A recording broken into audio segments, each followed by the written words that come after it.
2025 में अभी भी आप कंफ्यूज हो कि आपको कौन सा कोर्स सीखना चाहिए, किस कोर्स के अंदर की डिमांड ज़्यादा रहने वाली है, किसके अंदर एआई का सपोर्ट होगा, किस पर्टिकुलर टेक्नोलॉजी में ऐसा जॉब रिक्वायरमेंट बहुत ज़्यादा होगी, ऐसी कौन सी टेक्नोलॉजी मार्केट के अंदर होगी जो आपके लिए फ्यूचर के लिए भी अच्छा रहेगा। मैं भी इसमें शुरू में कंफ्यूज था क्योंकि बहुत सारे टेक्नोलॉजी पे मैंने रिसर्च किया।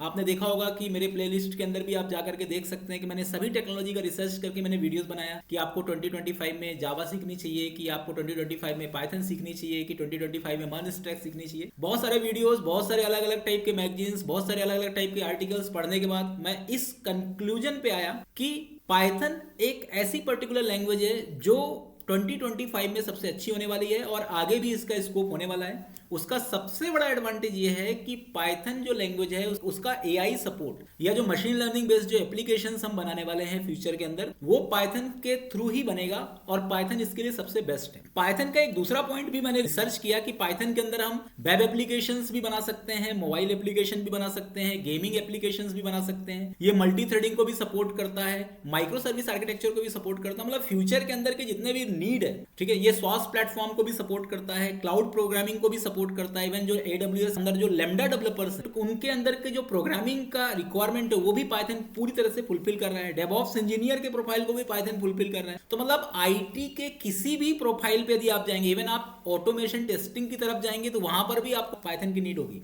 मतलब पाइथन एक वर्सेटाइल प्रोग्रामिंग लैंग्वेज बन चुका है जो किसी भी प्लेटफॉर्म, किसी भी टाइप के एप्लीकेशन, सभी जगह हम इसका यूज कर सकते हैं। आपको यदि जस्टिफाई करना है तो आप गूगल ओपन करिए और उसमें लिखिए पाइथन जॉब्स इन इंडिया। आपको 1.5 लाख से भी ज्यादा जॉब रिक्वायरमेंट पाइथन में मिलेगा। ठीक है, आप दूसरी टेक्नोलॉजी का जॉब भी सर्च करिए और पाइथन का जॉब आप कंपेयर करिए तो मतलब अभी यदि पाइथन के अंदर का जॉब है तो आगे भी फ्यूचर में रहेगा।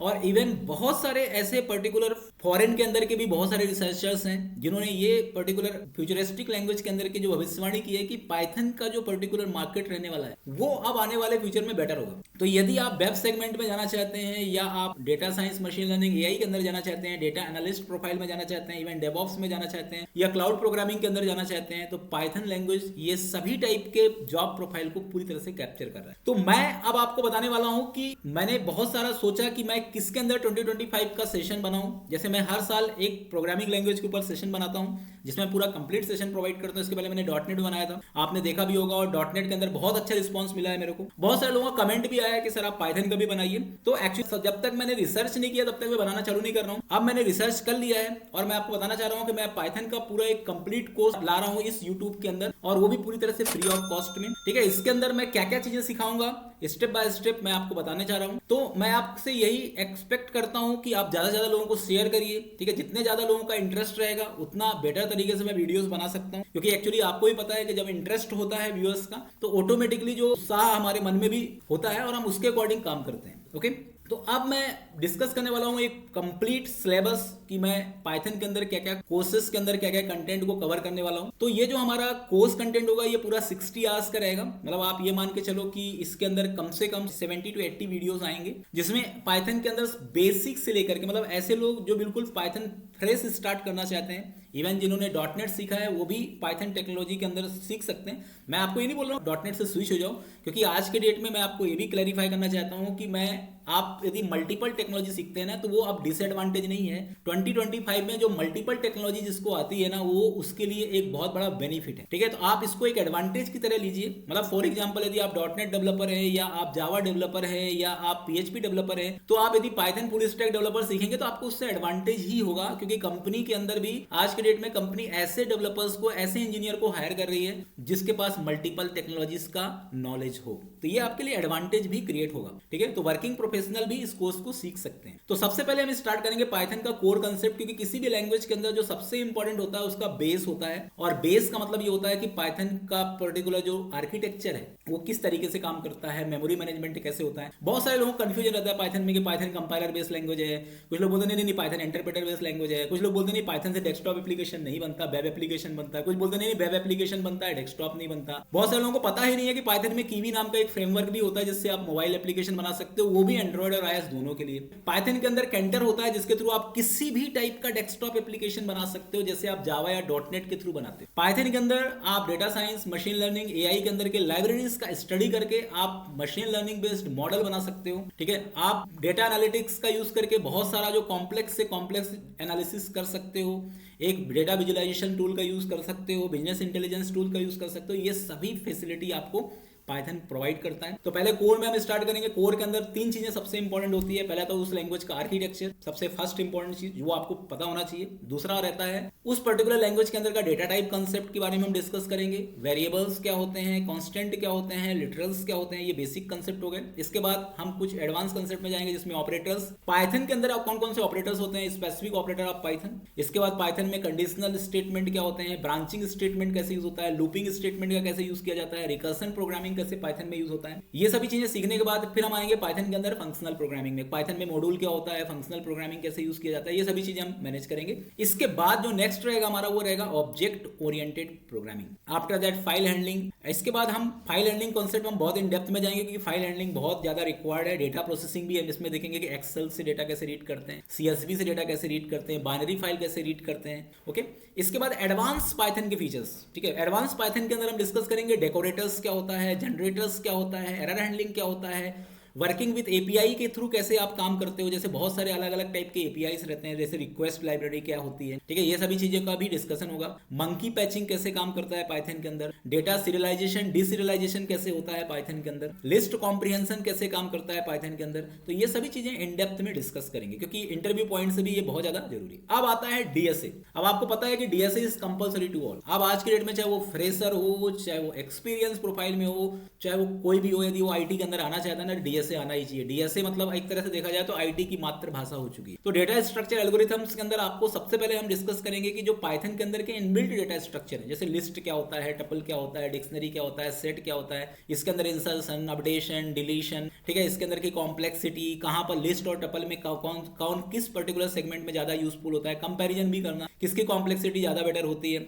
किस ऑपरेशन के लिए किसकी कॉम्प्लेक्सिटी अच्छी नहीं है, ये सभी चीजें हम डिस्कस करेंगे। इसके बाद कस्टम डेटा स्ट्रक्चर, मतलब आपको लिंक लिस्ट बनाना है, स्टैक बनाना है, क्यू बनाना है। ठीक है, इसके बाद आपको ट्री इंप्लीमेंटेशन करना है, ग्राफ इंप्लीमेंटेशन करना है, ये सभी चीजें आपको मैनेज कर। जैसा मैंने आपको डॉटनेट में समझाया था ना, ठीक उसी तरीके से मैं इस सेगमेंट को डिस्कस करूंगा कि इसके अंदर मैं कोर प्रोग्रामिंग, उसके अंदर भी मैंने डीएसएस कंसेप्ट बताया आपको, इसका वेब प्रोग्रामिंग बताया, एपीआई प्रोग्रामिंग बताया, डेटाबेस प्रोग्रामिंग बताया, वो सभी चीजें मैं इसके अंदर लेकर के आ रहा हूं। ठीक है, और बहुत ही सिंपल वे में, जिससे सभी को समझ में आ जाए। ठीक है, आप मेरा पढ़ाने का तरीका समझ सकते हो, आप मेरा डॉटनेट का एक दो वीडियो देख लेना, आपको समझ में आ जाएगा कि मैं किस तरीके से सिखाता हूं। ठीक है, मेरा मेन कंसर्न ये रहता है कि एक ऐसा पर्टिकुलर स्टूडेंट जिसको प्रोग्रामिंग का पी भी नहीं आता, कुछ भी नहीं आता प्रोग्रामिंग में, वो भी बंदा मेरे पर्टिकुलर पढ़ाने के टेक्निक से सीख सकता है। ओके, बस ये है कि उसको प्रैक्टिस करना पड़ेगा। ऐसा नहीं है कि सिर्फ आपको सिर्फ सुनना नहीं है, आपका ये कोई फिल्म नहीं चल रहा है कि बस आपको देखना है, आपको इस फिल्म को देखने के साथ साथ इसको इंप्लीमेंट भी करना है। ठीक है, जैसे आप बॉलीवुड फिल्म को तो नहीं कर सकते इंप्लीमेंट, कुछ लोग करते भी हैं। ठीक है, तो बहुत ज्यादा हादसे भी हो जाते हैं, कभी कभी देखा होगा, पर ये फिल्म जो है ना, आपको इसको प्रैक्टिकली इंप्लीमेंट करना ही पड़ेगा। ओके,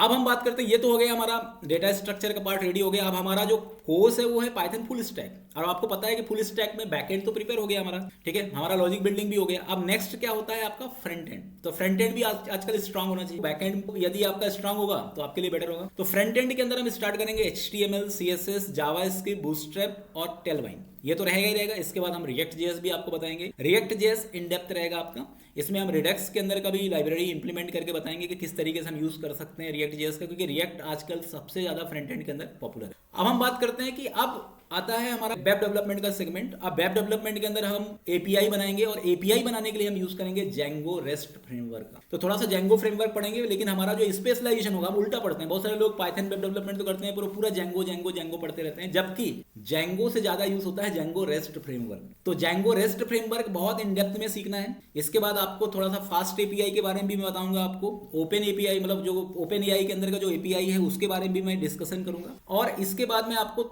फ्लास्क के बारे में भी बताऊंगा कि फ्लास्क के थ्रू कैसे हम एपीआई बना सकते हैं। तो ये सभी चीजें मैं डिस्कस करूंगा। ये हमारा रहेगा वेब फ्रेमवर्क का पूरा पार्ट। उसके बाद रहेगा इंटीग्रेशन का पार्ट। अब देखो वेब फ्रेमवर्क के लिए थोड़ा सा डेटाबेस भी हमें सीखना होगा, बिना डेटाबेस के आपको पता ही नहीं चलेगा। तो जेंगो तो वैसे भी आपको पता है ORM टूल है, इसमें इतना ज्यादा एसक्यूएल क्वेरी की नीड नहीं होती है, लेकिन फिर भी हम थोड़ा सा डेटाबेस के बारे में समझेंगे कि नॉर्मलाइजेशन कंसेप्ट क्या होता है, ज्वाइन क्या होता है, इसमें डेटा डिपेंडेंसी कैसे हम काम करते हैं, प्राइमरी की क्या होता है, फॉरेन की क्या होता है, ठीक है, किस तरीके से ER डायग्राम के थ्रू डेटा मैनिपुलेशन करते हैं, ये भी हम इन डेप्थ में सीखेंगे। तो मैं आपको ये जो कंटेंट बता रहा हूँ ना, ये कंटेंट यदि आपने अच्छे से सीख लिया और आपने इस कंटेंट को फॉलो करते हुए प्रोजेक्ट बना लिया, तो आप पाइथन के अंदर एक्सपर्ट वेब डेवलपर बन सकते हो। और कोई सी भी आईटी कंपनी इसके अलावा नहीं पूछती है, ठीक है। मैं आपको लिख के दे रहा हूं कि कोई भी कंपनी की रिक्वायरमेंट क्या है, आप जाके पता कर लीजिए। उसमें डीएसए पूछेगा, पाइथन का जो बेसिक कंसेप्ट है वो पूछेंगे, एडवांस कंसेप्ट पूछेंगे, ऊप्स इंप्लीमेंटेशन पूछेंगे, डेटा प्रोसेसिंग पूछेंगे, ठीक है। इसके बाद आपका फ्रंट एंड होगा, बैक एंड होगा, फ्रेमवर्क्स होंगे और रेस्ट एपीआई तो पूछा ही जाता है। रेस्ट एपीआई को टेस्ट करना भी इसके अंदर इंक्लूड होगा।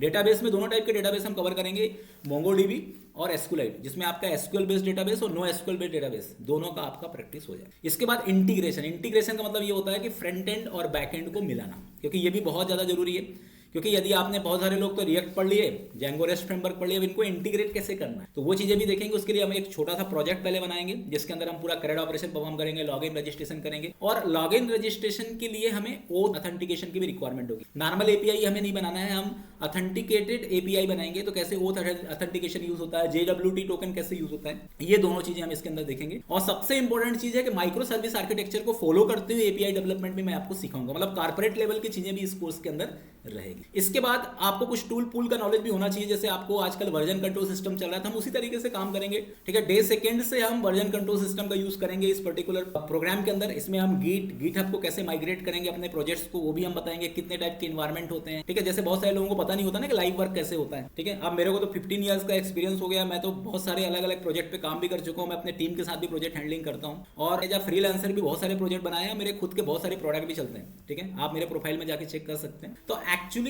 किस तरीके से हम एक लाइव प्रोजेक्ट के अंदर काम करते हैं, वो चीजें भी मैं इसके अंदर बताने वाला हूं आपको, कि डेवलपमेंट एनवायरनमेंट क्या होता है, टेस्टिंग एनवायरनमेंट क्या होता है, प्रोडक्शन एनवायरनमेंट क्या होता है, कैसे इनके बीच में इंटरकनेक्शन होता है, वो सभी चीजें भी मैं बताऊं। इसके बाद डिप्लॉयमेंट। अब डिप्लॉयमेंट में बहुत हेडक रहता है कि आप कैसे डिप्लॉय करो, ठीक है। तो मैं आपको बताऊंगा कैसे हम AWS के अंदर जैंगो के अंदर के प्रोजेक्ट को डिप्लॉय करें, ठीक है। AWS टू जैंगो कनेक्टिविटी मैं आपको बताऊंगा, और वो भी बहुत ही ईजी वे में बताऊंगा, पूरा ग्राफिक्स अप्रोच का यूज करते हुए, ठीक है। तो ये बहुत ही इंटरेस्टिंग सेशन है। इसके अंदर फिर बाद में मैं आपको एक प्रोजेक्ट भी बनवाऊंगा, ठीक है, जो एक लाइव प्रोजेक्ट का पूरा एक मॉड्यूल होगा।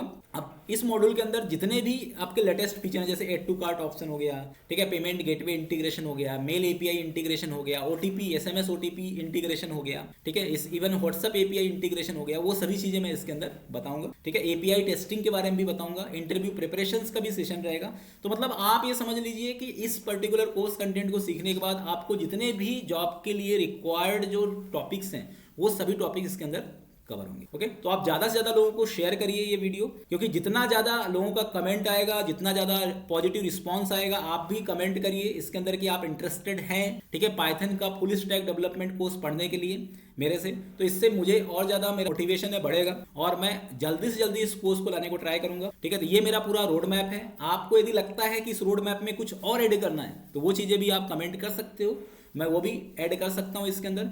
बाकी इतना जो कोर्स कंटेंट है मैंने बहुत रिसर्च के थ्रू बनाया हुआ है, और इसका पूरा प्रैक्टिकल इंप्लीमेंटेशन होगा, ठीक वैसे ही जैसे मैंने .NET के अंदर इंप्लीमेंटेशन किया है। मैं आपको ये बताना चाह रहा हूँ कि .NET के अंदर आप मेरा जाकर के वीडियोस देखिए कि मैंने किस तरीके से बताया है। उसके अंदर यूजर्स का रिस्पांस भी बहुत अच्छा है, ठीक। मैं चाहता हूँ कि उसी तरीके का रिस्पांस मुझे इस पर्टिकुलर सेशन में भी मिले। Thank you.